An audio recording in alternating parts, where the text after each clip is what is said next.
There is simply nothing like a noir 1930s detective story. But what if it was hand-drawn in a classic rubber hose animation straight out of the golden age of Disney? That's Mouse PI for Hire. And it's one of the most outstanding, over-the-top, personality-packed games I've played this year. If you love the old school charm, slapstick humor, and non-stop puns, this one should not fly under your radar. Steve was so good to me. And now, without him, I just can't pull myself together. Our story kicks off in a city drowning in corruption.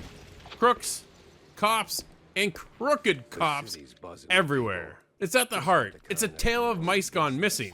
You play as Jack Pepper. Yeah, the puns are on the nose and glorious.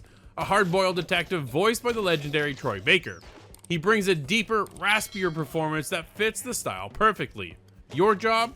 Track down the missing mouse, gather clues, bust some heads, and fight for justice, or at least a decent paycheck, whichever comes first. What makes Mouse PI for Hire so special is its world. This isn't a black and white filter slapped on top. The game was built from the ground up in glorious monochrome. It gives the whole thing incredible depth and makes Mouseburg, yeah, I said it, feel alive and unique in a sea of modern games. But the real star? It's the hand-drawn, frame-by-frame, rubber hose animation. It's pure joy.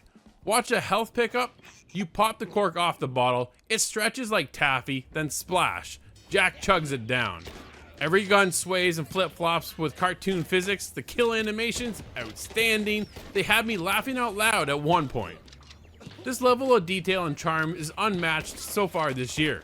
The gameplay animation isn't just good, it's the strongest character in the game. And it doesn't stop at the visuals. The big band jazz score, it pumps through every level. Each weapon has its own satisfying sound, and the attention to detail turns what could have been a simple shooter into something unforgettable. Fumi Games poured so much care into this world and tone, it puts them way above most titles out there. When it's time to grab your bat and line them up, the combat delivers. You've got a fun arsenal of taking down crooked cops and shady characters, the action stays fast and chaotic, and it's never a dull moment. That said, I did want more depth in the weapon upgrades and shop system. Buying a basic bat for $500 or the slightly better one for $1,000 just felt too simple. Upgrading from level 1 pistol to level 2 mostly just means collecting enough schematics. It adds some progression, but it never feels truly meaningful. The schematics end up feeling just like another collectible instead of something exciting. Exploration is solid, though the game is mostly linear, from point A going to point B missions, where there are plenty of side areas packed with collectibles, comics, cards, schematics, and story clues. That's really the incentive to poke around every corner. The straightforward structure works with a 12 to 20 hour experience. You can jump in, have an absolute blast, and walk away satisfied. Jack Pepper isn't alone in the spotlight, however. All the characters are a memorable performance that brings these quirky characters to life. And the boss fights? Wild, tactical, and full of flair. Learning their patterns is genuinely fun. Plus, you can adjust difficulty at any time. So, whether you want a tough challenge or a smooth story ride, it's completely up to you. I played most of my time on my main PC, but I also ran it beautifully on the Steam Deck. Tight controls, smooth performance, and the charm still hits hard on the smaller screen. It's one of the best handheld experiences I've recently played. There's always more to say when a game nails the setting this hard and delivers characters that stick with you.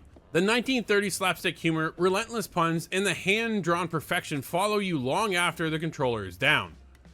I still catch myself thinking about the animation style and wanting to dive back into Mouseburg.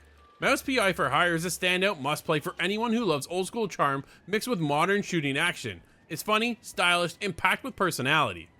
If you're even slightly curious, do yourself a favor and check it out when it launches. The game is only launching for $40 Canadian. Let us know in the comments below, are you picking up Mouse PI for Hire? And of course, you can help us by subscribing to the channel, hitting that thumbs up button, and by heading to our website, thegamerstheory.com, where there we keep you up to date with all your gaming news, reviews, and developer interviews.